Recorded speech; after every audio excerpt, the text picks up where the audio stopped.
Hello my dear students, Pankaj Sharma sir English class में आपका हार्दिक स्वागत है। चैनल को सब्सक्राइब करें और क्लास को शेयर करें। माध्यमिक परीक्षा 2023 यह आपका मॉडल प्रश्न पत्र है, संस्कृत कक्षा 10। आखिर किस तरह का आपका पेपर आएगा संस्कृत का? तो पूर्णांक 80 रहेंगे, 3.25 घंटे का पेपर रहेगा। तो सबसे पहले आपको जो क्वेश्चन मिलेगा, अधोलिखित से पठित गद्यांश संचय हिंदी भाषा से प्रसंगम अनुवाद लिखित, यानी कि आपको एक प्रसंग दिया जाएगा, एक गद्यांश जिसका आपको हिंदी में अनुवाद करना होगा। ये दो आएंगे, एक अथवा में आएगा और एक वैसे आएगा। फिर नंबर 2 होगा अधोलिखित पठित पद्यांश। यह आपके पद्यांश आएगा, कविता की कुछ लाइनें होंगी जिनका आपको हिंदी भाषा में सप्रसंग अनुवाद लिखना होगा। नंबर क्वेश्चन 3, और ये भी याद रहिए 4-4 नंबर के आएंगे, पहला और दूसरा क्वेश्चन और तीसरा भी। अधोलिखित नाटांश सप्रसंग हिंदी भाषा या अनुवाद लिखित, इनका भी आपको सप्रसंग हिंदी भाषा में अनुवाद करना है। यह भी 4 नंबर का रहेगा। तो पेपर आपके संस्कृत का काफ़ी आसान रहेगा, इसमें भी आपको अथवा देखने को मिलेगा। फिर क्वेश्चन नंबर 4 आपके 2 नंबर का आएगा, जिसका आपको संस्कृत में भावार्थ लिखना पड़ेगा। अधोलिखित पदांशस्य संस्कृत भावार्थ लिखित, इसमें भी आपको एक अथवा देखने को मिलेगा। क्वेश्चन नंबर 5, इसमें आपको 4 क्वेश्चन करने होंगे। अधोलिखितेषु सप्तेषु चतुर्णा प्रश्नानां संस्कृते उत्तराणि एक पदं लिखित, और प्रत्येक प्रश्न आधा नंबर का होगा। भामिनी कया विमुक्ता परमं आरोग्यम कस्मात् उपजायते लवकुशयो गुरो कि नाम आसीत। तो इनमें से आपको 4 क्वेश्चन करने हैं क्वेश्चन नंबर 5 में। उसके बाद आपके अधोलिखितेषु सप्तसु चतुर्णा प्रश्नानां 4 प्रश्न करने हैं, इनमें से आपको 7 में से एक क्वेश्चन 1 नंबर का रहने वाला है। कीदृशकम व्यायाम संगीतम कथ्यते। तो जो 5वां क्वेश्चन था ना, इसमें 2 पार्ट हैं। पहले में 4 करने, आधा नंबर का आएगा। दूसरे पार्ट के अंदर 4 क्वेश्चन करने, 1-1 नंबर का रहेगा। उसके बाद आपके क्वेश्चन नंबर 6 आएगा। अधोलिखितस्य श्लोकस्य अन्वय कुरुत। ये जो इसमें एक आपको श्लोक मिलेगा जो कि आपके 2 नंबर का रहेगा। उसके नीचे बाद में आपको प्रश्न निर्माण क्वेश्चन मार्क, जो कि आप इंग्लिश में भी करते हैं, वही आपको मिलेगा। और तीनों क्वेश्चन करना कंपलसरी रहेगा, क्योंकि तीनों 1 नंबर के हैं, तो इट मीन्स कि ये 3 नंबर के रहेंगे आपके। उसके बाद प्रश्न नंबर 8, जननी तुल्यवत्सला इति कथाया सार हिंदी भाषाया लिखित। आपको हिंदी भाषा में एक कथा का सार आपसे वो लिखवाएगा, जो कि आपके 2 नंबर का रहेगा।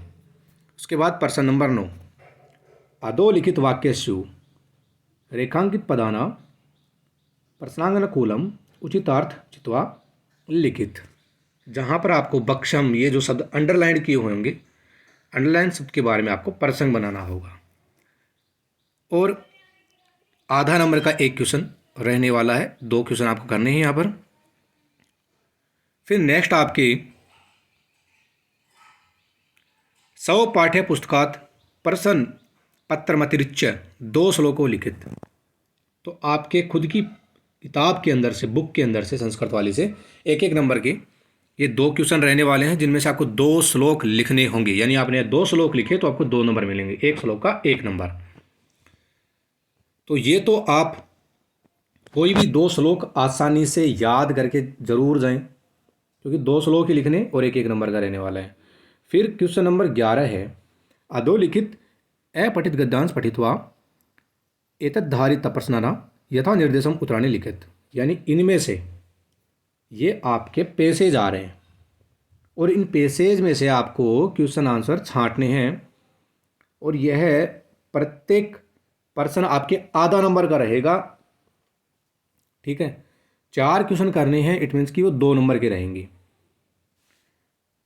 पूर्ण वाक्यन उत्तरत, वाक्यों के उत्तर आपको देने हैं, 3 करने हैं आपको इनमें से, ये भी आपको ध्यान में रखना, 3 करने हैं, 1-1 नंबर का रहने वाला है। उसके बाद निर्देशानुसार प्रदत्त विकल्प में उचितम उत्तर चित्वा लिखित, यानी कि आपको विकल्प के अनुसार एक क्वेश्चन का आधा नंबर मिलेगा, आप आंसर करेंगे तो 4 क्वेश्चन करने पर आपको 2 नंबर मिलेंगे। ठीक है, इनमें से आपको विकल्प में यानी ऑप्शन वाले क्वेश्चन आएंगे जो छांटने हैं आपको। उसके बाद में खंड से, खंड से में अधोलिखित पदयों संधि विच्छेद कृत्वा संदेह नामा भी लिखत। तो संधि विच्छेद पितुग्रहम संचरणम 1-1 नंबर का रहने वाला है। संधि लिखनी है आपको, संधि विच्छेद भी करना है और संधि भी लिखनी है इनकी। नंबर 13 में भी आपसे वही करवा रहा है, नंबर 12 में भी वही आपसे करवा रहा है।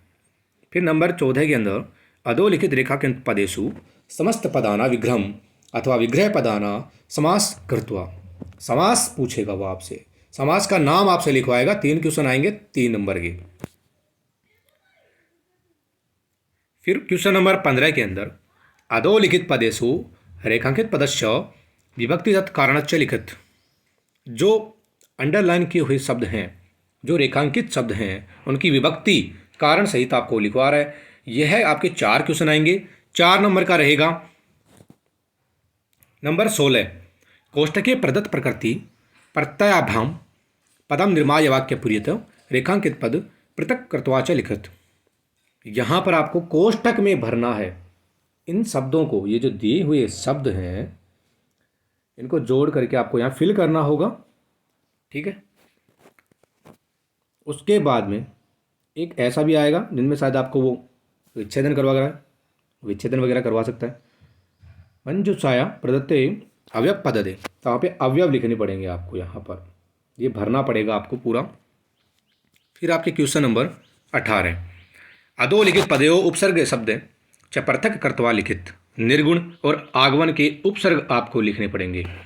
ठीक है, तो इसमें जैसे कि पता, ये तो काफ़ी आसान रहता है। ठीक है, नि उपसर्ग होता है आपको पता ही है, फिर उसमें आगमन में आ उपसर्ग आ जाता है, तो इस तरह से वो आपको लिखवा रहा है।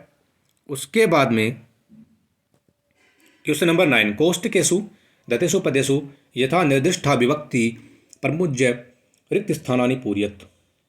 रिक्त स्थान में आपको तत्शब्द के जो आपके आते हैं ना, चतुर्थ, प्रथमा, द्वितीय, तृतीय, उस तरह से आपको यहाँ पर लिखना है कि कौन सा शब्द, कौन सा पद इन कोष्टक में आएगा। क्वेश्चन नंबर 20 इसमें भी आपको वही प्रथम पुरुष एक वचन आएगा कि भूवचन आएगा, जो आपके लट लकार चलते हैं वो आपको फिल करने इनके अंदर। उसके बाद क्वेश्चन नंबर 21 संख्या शब्दों को संस्कृत में लिखना है, यानी 117 को कैसे लिखते हैं, ये कन्फर्म आते हैं ये क्वेश्चन। ठीक है, तो इनको भी आप अच्छे से याद करके जाएंगे। खंड द के अंदर क्वेश्चन नंबर 22 में आपको भगवान राजकीय आदर्श उच्च माध्यमिक विद्यालय कंचनपुरस्य 10वीं कक्षाया, ठीक है, राजकीय आदर्श उच्च माध्यमिक विद्यालय कंचनपुर का कक्षा 10 का छात्र राकेश मानते हुए बहुत पिता अति निर्धन अस्ति, ठीक है, पिता के निधन हो गया, उसके बारे में आपको शुल्क मुक्त्यर्थम एक प्रार्थना पत्र लिखतु, तो फीस माफ़ी के लिए आपको एक प्रार्थना पत्र लिखवाया जा सकता है। भवान दीपक अस्ति परीक्षा परिणामस्य विषय सौपित्रो प्रतिलिखिते अस्मिन् पत्रे मंजूषाया उचित पदानि जित्वा रिक्त स्थानानि पूर्यते। परीक्षा परिणाम में जो विषय हैं उनके बारे में भी आपसे वह लिखवाएगा, अथवा में 4 नंबर का आएगा, ये भी आप इसे ध्यान में रखेंगे। उसके बाद में ये कुछ शब्द दिए हुए हैं, गांधी विद्या मंदिर ते दोसा, ठीक है, जो कि आपको इनमें भरने होंगे। कौन सा शब्द, ठीक है, इनमें से कौन सा शब्द किस खालिस्तान के लिए, किस प्लेगेंट के लिए उचित है, उसी तरीके से आपको भरना है, और यह भी आपके करीब 4 नंबर का आएगा। फिर क्वेश्चन नंबर 23 इसमें आपको जो ये शब्द दिए गए हैं, वर्षा मम मेघम छत्रम गर्ज निड़ि विधालय पक्षी शावक है वृक्षा जलमयम, और ये जो चित्र आपको दिया जा रहा है, ये जो पेंटिंग आपको दी जा रही है, आपको यहाँ पर जिस तरह से हम इंग्लिश के अंदर किसी चित्र को देख करके सेंटेंस का निर्माण करते हैं, उसी तरीके से आपको इन शब्दों का उपयोग करते हुए आपको यहाँ पर, जैसे कि यहाँ पे वर्षा हो रही है, बादल हैं, तो इन सबको आपको संस्कृत भाषा में आपको वाक्य निर्माण करना है। तो इस तरह से ये बहुत आसान है। कैसे? देखिए, बादल हैं तो बादलों के बारे में लिखो, ठीक है। बिल्डिंग है तो बिल्डिंग के बारे में लिखो, विंडो है उसके अंदर विंडोज़, फिर ये जो पेड़ दिखाई दे रहे हैं इन पेड़ों के बारे में लिखिए, वर्षा हो रही है तो वर्षा के बारे में लिखो, ठीक है। और अगर आप गौर से उन चित्रों को देखें तो देख देख के आपको कम से कम 8 से 10 के बीच में सेंटेंस का निर्माण करना है। और ऐसा आसानी से हो भी सकता है, जैसे कि विद्यार्थी जा रहे हैं, ठीक है, तो लड़कियां कितनी हैं, लड़के कितने हैं, ये भी आपको बताना पड़ेगा। इधर पेड़ पे एक पक्षी बैठा हुआ है, ठीक है, इसके बारे में भी आपको लिखना पड़े। तो 8 से 10 सेंटेंस बनाने पर आपको पूरे नंबर दे दिए जाएंगे, यदि आपने सेंटेंस का निर्माण बहुत ही सही तरीके से किया है तो। उसके बाद आपको अथवा में भी मिलेगा, जहाँ पर आपको ये शब्द जो हैं इनमें फिल करने पड़ेंगे। ये जो वस्तुनियापन सायकाले विद्यालय गत्वा मातुल भोजनत्व, यहाँ पर आपको फिल करने पड़ेंगे इन शब्दों को। तो आपको जो भी इसमें से उचित लगे आप वही करें।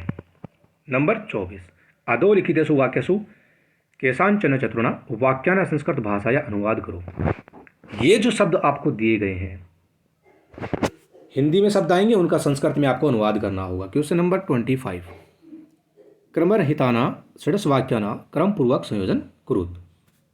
तो इन वाक्यों का क्रम से आपको लिखना होगा। इनका जो क्रम है वो जिगजैग टाइप होगा, ऊपर नीचे हुए लिखे हुए आएंगे ये शब्द, इनको आपको सही तरीके से लिखना है। दूसरा, क्योंकि ये लॉयन एंड द माउस वाली स्टोरी है फिलहाल में जो ये आपकी आई है,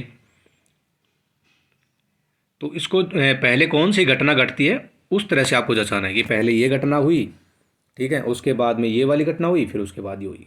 फिर अथवा में आपको इधर शब्दों के माध्यम से वाक्य रचना भी दी जाएगी। और यही भी याद रखना कि ये 3 नंबर का आएगा क्वेश्चन 25, ठीक है। कहीं ये सोच के जाओ कि मैं अगर मेरा 1-2 भी सही हो गया तो 1 नंबर मिलेगा, नहीं। एक लाइन जो है ना वो आपकी आधा नंबर की पड़ेगी, यानी क्योंकि 6 लाइन दे रहा है वो, 6 लाइन आई 3 नंबर की, तो एक लाइन का आधा नंबर हो गया, यानी आपने अगर एक लाइन सही लिखी तो आधा नंबर मिलेगा। तो इस तरह से आपका ये पेपर आएगा। आई होप कि आपको बहुत अच्छे से समझ में आएगा। तो चैनल को सब्सक्राइब कीजिए, शेयर कीजिए और लाइक कीजिए। Thanks for watching.